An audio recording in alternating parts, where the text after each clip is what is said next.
What if your boss handed you a blank paycheck and said, write down your worth? Not a raise. Not a bonus. Just a check, empty, white, waiting. You'd think it's a dream, right? Freedom, power, control.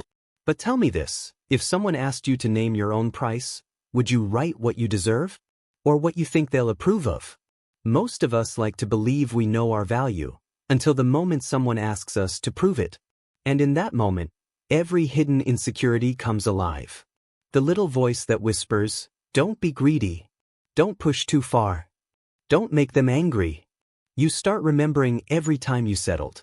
Every time you said, it's okay, I understand. Every time you smiled while being underpaid, undervalued, unseen. And now, for the first time, there's no manager. No HR policy. No salary bracket. Just your name, and a blank space where your belief is supposed to live. What would you do? Would you write the number you've always dreamed of, or the one you think won't get you fired? Because here's the thing, this story isn't about money. It's about identity. And sometimes, the cruelest way to measure a person isn't by what they earn, but by what they believe they're worth.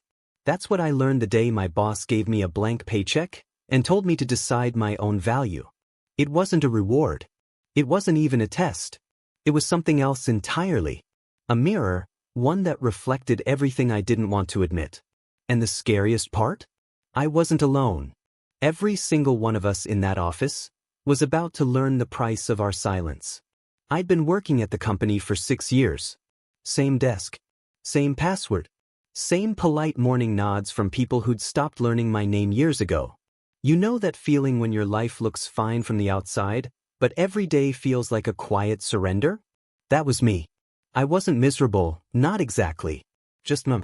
I'd come in early, stay late, and convince myself that loyalty still meant something.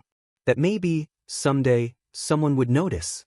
My boss, Mr. Keller, was the kind of man who spoke in compliments that sounded like warnings. He'd say things like, "You're one of our most reliable workers. Always there when we need you. But never, you deserve more." I used to laugh it off with the others. We'd joke over coffee about our cost of living raises, those tiny percentages HR gave us each year like breadcrumbs to starving dogs. We'd say, at least it's better than nothing. But deep down it started to sting.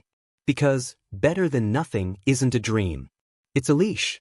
There was one moment I still remember clearly, the day I trained the new guy. He was younger, sharper, full of ideas. Within a month, he was earning more than me. And I was the one teaching him how to do my job. I didn't complain. I smiled. That's what good employees do, right?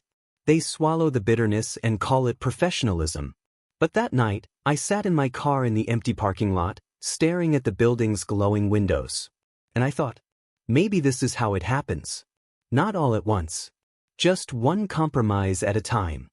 I didn't know it then, but that quiet exhaustion, that slow erosion of self-worth, was exactly what my boss wanted to measure. And the test was coming sooner than I thought. That IT happened on a Tuesday. Funny how the biggest moments in your life never announce themselves.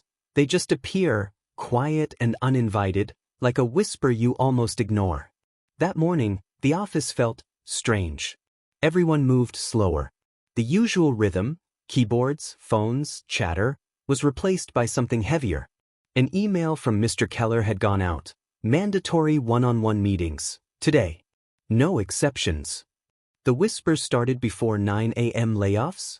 Restructuring? Maybe another motivation program. No one knew. But when Keller's assistant called my name, my hands were already trembling. His office looked different that day. The blinds were half closed, letting in streaks of pale light that cut across the table. On it, just one envelope. No laptop. No papers. Just that. He didn't say much. Didn't even look up at first. Then he slid the envelope across the table and said, "You've been here a long time. You've proven yourself. I think it's time you decide what you're worth." Inside was a blank paycheck. No numbers. No limits. Just a signature and an empty box where the salary should be. I stared at it, unsure if this was a joke. He leaned back, fingers steepled under his chin. "Write the number you think matches your value. Whatever you write, you'll get it." But remember, he paused, eyes sharp, once you decide, it says more about you than you think. My throat dried. Was this a test? A trick? A setup for failure? All the thoughts came rushing in at once. What's too much? What's too little? What's fair? What's safe? And beneath it all, a quieter voice whispered, what if he's right? What if my worth really is just a number? I'm too afraid to write? That envelope, it wasn't just paper and ink. It was a mirror. And I wasn't ready to look. For the rest of that day, I couldn't think straight.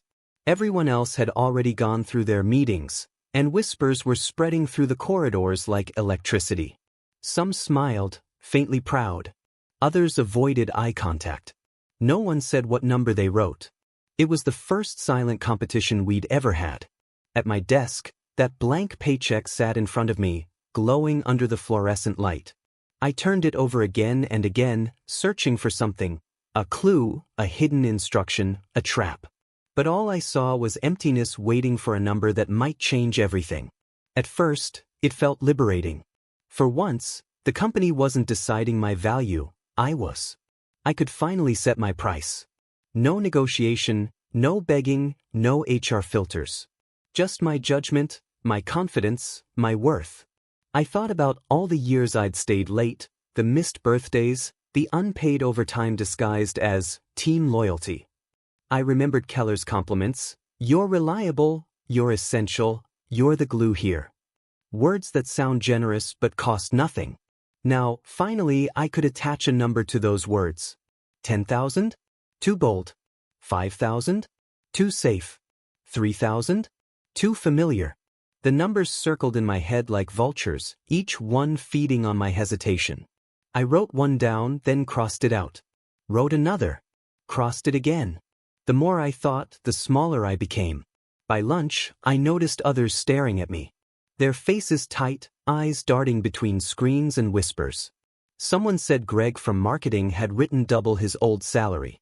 Another claimed Hannah from HR wrote the same number as before, to stay humble. Everyone pretended they didn't care, but no one could stop comparing. It was chaos disguised as freedom. That night, I finally made my choice. I didn't think about ambition or greed, only survival. I picked a number that felt reasonable. Something Keller wouldn't laugh at. When I slid the envelope back to him the next morning, he didn't smile. He just looked down, then up again as if he already knew. Interesting, he said softly. You had the chance to define your worth, and you still asked for less than what you already earn. The room fell silent. He didn't scold me. He didn't fire me. He just stared, calm, disappointed, like a teacher watching a student fail an exam no one else could grade. For a moment, I felt a strange pride. At least I hadn't been greedy. At least I'd been fair. But that illusion didn't last long.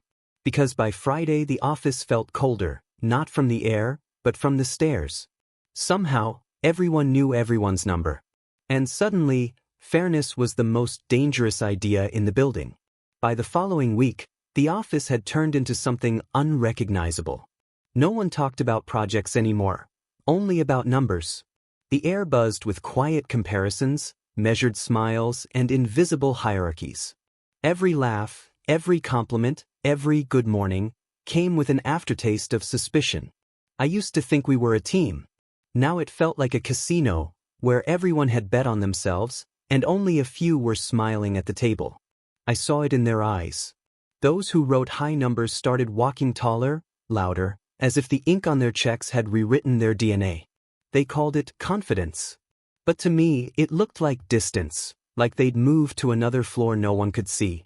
Then there were the ones like me. Those who played it safe. We worked harder, hoping effort might disguise our smaller numbers. But effort doesn't hide fear, it exposes it. It started subtly. The boss began asking them for opinions first, the ones who'd written higher salaries. Meetings revolved around their ideas, their energy, their voices. And when we spoke, the room waited in polite silence, the kind that says, "You've already priced yourself out of relevance." I remember one afternoon, Greg from marketing, the guy who'd written double his old pay, leaned over and said, "You know, it's funny. You find out a lot about people when you let them price themselves." He wasn't wrong. The system had worked exactly as Keller wanted. He hadn't asked for money, he'd asked for a mirror. And in that reflection, every flaw we hid behind teamwork came alive. People stopped sharing files. Stopped helping each other. One by one, friendships thinned into transactions. Even lunch breaks became quiet, just the sound of phones and cutlery. The company hadn't changed its pay policy. We had changed our hearts. That blank paycheck didn't divide us because of what we earned. It divided us because of what we feared we didn't deserve. By the end of the month, 3 people quit. 2 were fired. And somehow, I felt smaller than ever, even though nothing about my job had changed. Every time I saw Keller in the hallway, I wondered, did he plan this? Or did he just know something we didn't, that money isn't the problem? It's the mirror it holds up to who we really are. I used to believe people were driven by fairness. That if you gave everyone the same rules, the same chance, the system would balance itself. But I was wrong. People don't crave fairness. They crave confirmation that they are worth more than the next person. After the blank paycheck, something shifted inside me too. At first, I told myself I didn't care what others wrote. But every time I walked past Keller's glass office, I wondered, did he think I was weak? Did my number expose me as someone afraid to ask for more? I started staying late again, not out of duty this time, but desperation. Trying to prove a number wrong, the one I had written myself. Every sound in the office became heavier. The printer's hum, the elevator bell, the buzz of someone else's laughter, each one reminded me that everyone here was fighting invisible wars in their heads. You could tell who had written higher salaries. They carried a certain silence, like people who'd glimpsed their true worth and didn't need to explain it. And those of us who hadn't, we filled the silence with effort. With apology. One night, I stayed long after everyone left. The cleaning lady passed by, humming softly, emptying the trash bins. When she reached my desk, she smiled faintly. "You people work too hard for numbers," she said. It hit me harder than I expected. Her job was simple, repetitive, underpaid, yet she looked lighter than any of us. Maybe because she never had to decide her worth. She just lived it. That's when I realized the paycheck wasn't a test of ambition. It was a test of identity. The number we wrote wasn't about salary, it was about self-image. Keller didn't care who wrote what. He just wanted to see who could look at themselves without blinking. And most of us failed. Including me. The cruel truth was this: we weren't underpaid by the company.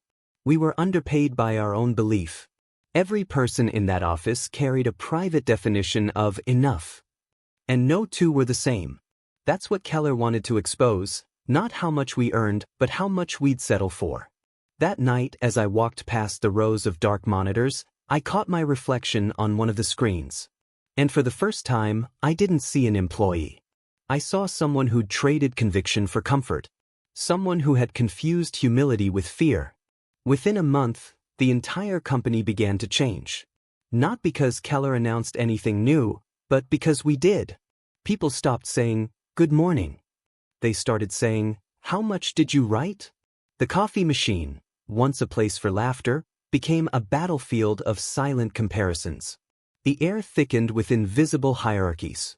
Some people began to act like mini-his, suddenly managing conversations, walking faster, louder. Others became shadows, keeping their heads down, avoiding eye contact, whispering about who got what. The irony was brutal. We had always complained that management decided our worth. Now that we did, it broke us faster than any boss ever could. Meetings turned colder. Collaboration fractured. People stopped helping each other. Why would they, when every favor might strengthen their competition? Departments that once ran like clockwork now stumbled. Deadlines missed. Clients complained. And Keller? He said nothing. He just watched. It was as if he had thrown a mirror into the middle of the room, and we couldn't stop staring at our reflections, even as the company burned around us. A few employees tried to take moral stands. One woman, Sarah, sent an email to everyone. "This experiment is toxic. Self-worth shouldn't be a number on a paper." Half the office applauded. The other half mocked her. She quit 2 days later. By week 6, productivity had collapsed. But the strangest thing? revenue had increased. Because the people who wrote the highest salaries, the ones bold enough to declare their own worth, started closing bigger deals. Not because they were better, but because they believed they were. Confidence had become currency. And just like that, Keller's silent experiment began to mirror society itself. The same illusion outside these walls, where those who believe they deserve more usually get it, and those who doubt themselves quietly disappear. It wasn't just a story about work anymore. It was a reflection of everything beyond it. The economy, the culture, even the definition of success.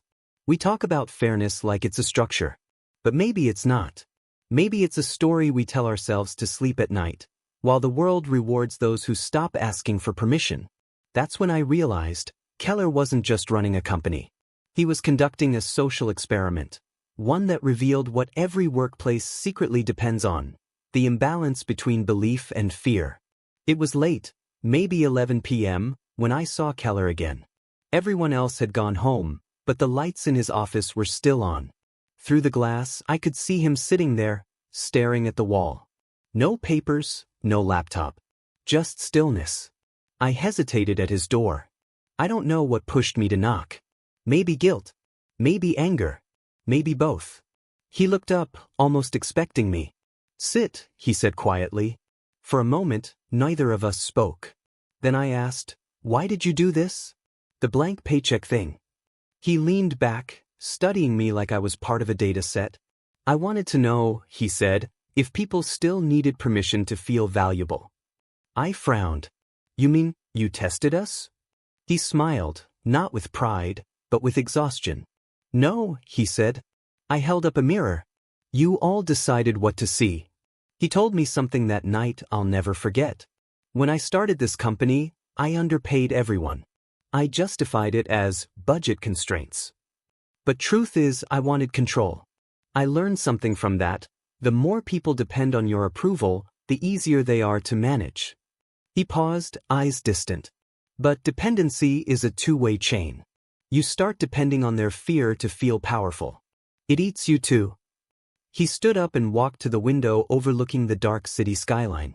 I thought maybe, if everyone chose their own worth, they'd finally be free. Free? I echoed. They're destroying each other. Exactly, he said softly. That's what freedom looks like when no one knows who they are. Silence. That line stayed in the room long after he left. That's what freedom looks like when no one knows who they are. I drove home that night thinking about every decision I'd made since the blank paycheck. The number I wrote. The pride I felt. The jealousy I hid. The guilt that followed. I realized the truth wasn't about the money. It was about something much deeper, something we never talk about in offices or in life. We don't chase money because we need it. We chase it because we're terrified of what we'd be without it. Keller's experiment wasn't about salary. It was about identity. He didn't want to see who was the most confident. He wanted to see who could exist without validation. And in that we all failed. Some people inflated their worth to feel powerful. Others deflated theirs to seem humble. But no one, not a single person, wrote a number and said, "This is who I am, even if the world disagrees." We were all pretending. Every single one of us. And that's when I understood why Keller looked so tired. Because he hadn't created chaos. He had only revealed it. A week later, Keller was gone. No farewell email. No speech. Just an empty chair and a sealed envelope on his desk, addressed to me. Inside was a single check, consent, and a note. "You said you wanted to know your worth. Now there's no company, no rule, no limit. What number will you write when no one is watching?" I froze. The office had been sold. New management, new systems. Keller's experiment was over. But somehow, the question wasn't. I sat there, staring at that blank piece of paper. At first, I wanted to laugh. It felt like déjà vu. But this time, something had shifted. Before, that blank space had felt powerful, like possibility. Now it felt taunting. Because I realized the real experiment never ended. Every day, we're handed invisible checks, through our jobs, relationships, dreams, and told to decide our worth. Most people don't even pick up the pen. They let someone else write the number for them. Their boss, their parents, society. And even the ones who do write it, usually choose not what they're worth, but what they think will make them safe. I used to believe money measured effort. Now I know it measures fear, the fear of being invisible. That night, I didn't fill in the check. I just stared at it, realizing something terrifying. Maybe the real power Keller gave me wasn't freedom, but the mirror that comes with it. And once you see your reflection in that mirror, you can never unsee it again. Fade to black.